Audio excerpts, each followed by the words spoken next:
दोस्तों, social media पे एक वीडियो बहुत तेजी से वायरल हो रहा है जिसमें कुछ उपद्रवियों द्वारा दो महिलाओं को नग्न करके सड़क पे घुमाया जा रहा है। दुर्भाग्यवश ये वीडियो भारत के ही एक राज्य मणिपुर से है, जिसे देखने के बाद आज पूरा भारत शर्मसार है। और ये वीडियो आज से 2 महीने पहले की है, 4 मई की, लेकिन वायरल अब हो रही है। और मणिपुर आज 2 महीने से अधिक हो गया जल रहा है। सिचुएशन इतनी गंभीर हो गई है कि गवर्नमेंट ने आर्टिकल 355 यूज़ करके वहाँ की सिक्योरिटी कंट्रोल अपने हाथ में ले ली है और शूट एट साइट का ऑर्डर इशू कर दिया है। आर्टिकल 144 भी लगा दिया गया है, इंटरनेट बंद हो गया है, कर्फ्यू लग गया है। इतना ज़्यादा वायलेंस हो रहा है, लेकिन हम में से कितनों को फ़र्क पड़ता है कि मणिपुर में क्या चल रहा है।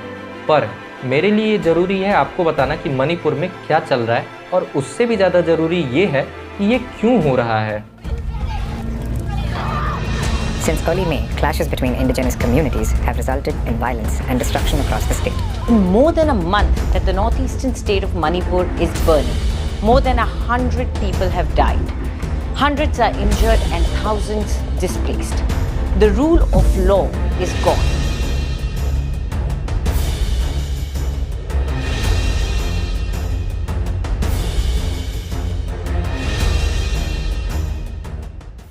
मणिपुर के सीएम है एन बीरेन सिंह, और यहाँ दंगाइयों को देखते ही शूट एट साइट का ऑर्डर दे दिया गया है। सीआरपीएफ की आरएएफ रैपिड एक्शन फोर्स की एक बटालियन को यहाँ भेज दिया गया है। आइए अब समझते हैं ऐसा हुआ क्यों। भारत का जो नॉर्थ ईस्ट वाला इलाका है, जिसमें 7 सिस्टर्स हैं, वो चारों तरफ या तो दुश्मन देशों से घिरे हैं, नहीं तो अशांत रहने वाले देशों से घिरे हुए हैं। एक तरफ है चाइना, दूसरे तरफ है म्यांमार, तीसरे तरफ है बांग्लादेश, और ऊपर भूटान से घिरा हुआ है। अब बांग्लादेश से भाग के बांग्लादेशियों की समस्या, म्यांमार में अशांति रहने की वजह से आए म्यांमारियों की समस्या, और चाइना जो है वो गोला बारूद भेजता ही है। तो इन्हीं सब की वजह से ये जो हमारा 7 सिस्टर्स वाले इलाके हैं, ये ज़्यादातर अशांत रहते हैं। अभी कुछ टाइम से शांति थी, लेकिन फिर से वायलेंस भड़क गया मणिपुर में। मणिपुर की डेमोग्राफी समझने से पहले वहाँ की टोपोग्राफी समझते हैं। मणिपुर जो है वो 3 राज्यों से घिरा हुआ है, नागालैंड, असम और मिजोरम, और चौथा साइड है म्यांमार। म्यांमार में तो लोकतंत्र बचा नहीं है, वहाँ सेना का शासन हो गया है। तो वो जब देखो सेना वहाँ लोगों को मारती रहती है, तो इसलिए वहाँ के लोग भाग के यहाँ आ जाते हैं। अब मणिपुर की जो कैपिटल वो है इम्फाल।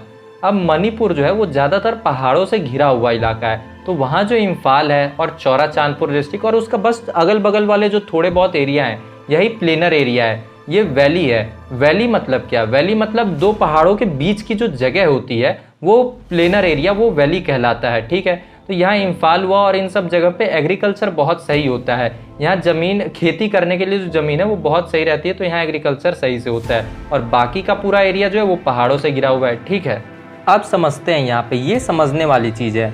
ये जो इम्फाल है और इसके अगल बगल का थोड़ा बहुत एरिया, बस यही मणिपुर का 10% एरिया प्लेनर है, जहाँ पे मैतेई समुदाय के लोग रहते हैं, जो कि धर्म से हिंदू हैं, और ये 53% है।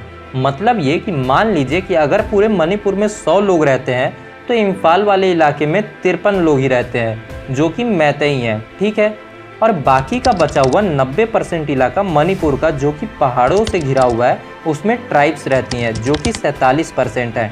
ट्राइब्स मतलब कि आदिवासी, जिसमें नागा और कुकी मुख्य हैं, और इन ट्राइब्स में ज़्यादातर ईसाई धर्म को मानने वाले लोग रहते हैं, और कुछ मुसलमान भी हैं जो बांग्लादेश से भाग के आए हैं और म्यांमार से भाग के रोहिंग्या आए हैं।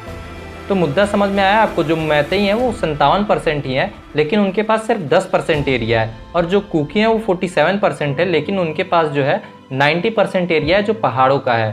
ठीक है, तो प्रॉब्लम यहाँ क्या है? प्रॉब्लम है लैंड डिस्प्यूट। तो प्रॉब्लम ये है कि जो मैतेई हैं उनके पास सिर्फ 10% एरिया है, और अगर उन्हें और जगह चाहिए तो उन्हें पहाड़ों वाले इलाके में जाना पड़ेगा ज़मीन के लिए, वहाँ बसने के लिए। लेकिन ऐसा हो नहीं सकता, क्योंकि वहाँ जो शेड्यूल ट्राइब्स हैं उन्हें एडवांटेज है एसटी होने का, और वहाँ कानून है कि जो मैतेई लोग हैं वो पहाड़ों वाले इलाके में आके नहीं बस सकते, लेकिन जो कुकी हैं वो प्लेनर एरिया में आके बस सकते हैं। इसलिए मैथियों ने हाई कोर्ट में अपील की है, और ये केस कई सालों से चल रहा है कि उन्हें भी ट्राइब्स माना जाए।